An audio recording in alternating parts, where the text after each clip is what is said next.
This is Sportscentre. Hey, I'm Marissa Roberto, and this is Digital Sportscentre presented by Montana's Barbecue and Bar. And anyone who doubted whether or not the Four Nations face-off could deliver exciting hockey, you know who you are, and it's time to admit that you were wrong. Because last night, Canada took home the title in an instant classic against the United States. Connor McDavid getting his Sidney Crosby moment, scoring the OT winner. For McDavid, it was an incredible moment for a guy who's done it all individually, and now adds a signature team win to an already very impressive resume. And speaking of players who have done it all, how about Sidney Crosby? He captains Canada to another international title. It's his 6th gold with the national team. That includes the World Juniors, Olympics, World Championships, World Cup of Hockey, and now the Four Nations face-off. Canada's now an incredible 48-6 with him in the lineup. And his former Team Canada line mate Patrice Bergeron said it best. Congrats, buddy. That's awesome, huh? Well done. You guys keep winning, huh? Man, it feels good that Sid the Kid is one of us. Now, yesterday we told you about a few players that had something to prove on the world stage, and they both delivered. Mitch Marner and Austin Matthews both contribute a pair of assists in the big game, and Matthews had some unbelievable chances to end the game in OT. But no one proved their doubters wrong more than Jordan Binnington. Binner was great all game, but was sensational in overtime, absolutely robbing Matthews and Brady Tkachuk in overtime to keep Canada alive. It's just like we told you, Binner is Binner, his greatest Binner, when he has everything on the line. He's done it before, a couple of times actually.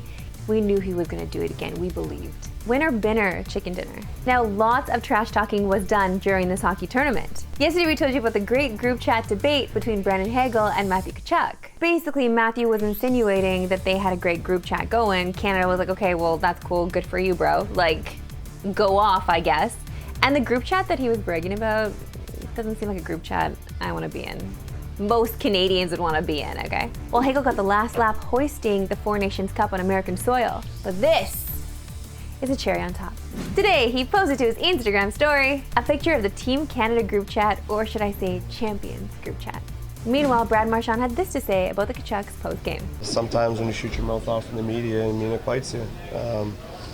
You can do that during the season, but when you're playing best on best, it's different, and they got a little bit ahead of themselves. And I'm sorry, but nobody knows this lesson more than Brad Marchand.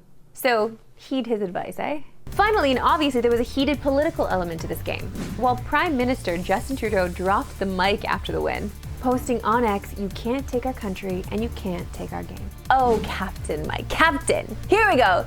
This is pride, okay? This is Canada. This is Canada. Don't mess with us. That's all I'm gonna say. The Four Nations face-off was incredible, but now the question is, how do we go back to watching the rest of the NHL regular season? Saturday, 28 teams are in action, so we're getting back into it right away. First of all, we've got teammates turned enemies all over the place. Mitch Marner and Austin Matthews reunite, but they'll be facing their national team teammates, Seth Jarvis and Jacob Slavin. Matt Boldy and Brock Faber get to play against Dylan Larkin and the Red Wings, and we will get a rematch between Jordan Binnington and Connor Hellebuck as the Jets take on the Blues. What's more important than the rematches are the injuries that have come from this tournament. For the Vegas Golden Knights, Shea Theodore is sidelined with a broken wrist, and the injury could not come at a worse time, with the Golden Knights and Oilers battling for the division. Speaking of impactful injuries, the Panthers could be without Matthew Tkachuk for a bit. The Stanley Cup champ played just 6 minutes and 47 seconds against Canada, and Florida's second leading scorer has missed just 10 regular season games since being traded to the Panthers. And let's not forget Charlie McAvoy, who had to miss the gold medal game with a shoulder injury and infection. The Bruins are just a point out of the wildcard spot in the East, and if Boston's top D-man misses an extended period of time, their streak of 8 straight playoff berths could be in trouble. But I mean, they do have a champion in Bradley Marchand, so maybe they'll be fine. Time now for the Big Play Replay, presented by Montana's Barbecue and Bar. And this one was a no-brainer. So let's head back to Boston for the Golden Goal 2.0. But he won 12 out of 14 in their opener, and he won that one and got a shot off. Centering pass, McDavid scores! Connor McDavid wins it for Canada! Take a look at this replay and soak it in, Canada. Bask in it. Hard to imagine a better moment than the best player on earth scoring an overtime goal against his arch rival. This is a show dedicated to you-know-who, okay? That's all. Time now for my favorite segment and yours that we love sports today. Why we love sports today. And being the youngest sibling must be tough, especially when your older brother is throwing high heat. Here it is.